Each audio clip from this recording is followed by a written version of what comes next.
السلام عليكم المتتبعين، كي دايرين؟ لاباس عليكم؟ نتمنى ان شاء الله تكونوا بخير وعلى خير.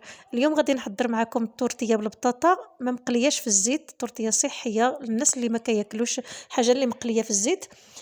اليوم غادي نقترح عليكم يعني التورتيه. غادي نسلق البطاطا في الماء، هانتوما تابعوا معايا. هنا قطعت البطاطا قطع صغار ودرتها في شويه ديال الماء. غادي نسلقها، نخليها حتى كتسلق اولا فوروها في الكسكاس، المهم اللي يعجبكم نتوما والاختيار ديالكم. هنا غادي نخليها طيب، ما كنخليهاش كطيب بزاف حتى كتهرى. درت شويه ديال الملحه صافي وغادي نحطها على النار نخليها طيب. عوض ما تقليوها في الزيت طيبوها في الماء.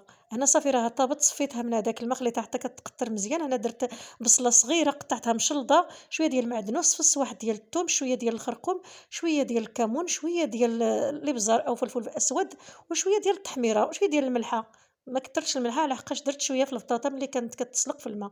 وثلاثه البيضات. البيض كيبقى على حسب الكميه ديال البطاطا، الا عندكم الكميه كثيره ديال البطاطا كثروا البيض، المهم على حسب. انا صافي هذيك البطاطا من بعد ما تقطرت مزيان من هذاك الماء درتها مع هاد القوام، هاد الشرموله اللي درت. صافي وغادي نخلطها مزيان. انا درت شويه ديال الزيت في المقله تكون ما كتلصقش، النوع اللي ما كيلصقش. درت غير شويه ديال الزيت صافي، درتها هنا قلبتها ودرت عليها شويه ديال الفرماج من الفوق اختياري. وصافي اللي بغات بغيتو ديروه، ما بغيتوش ما ديروهش. المهم هنا صافي هذا هو الشكل النهائي، كتجي زوينه بزاف لذيذه، غير جربوها.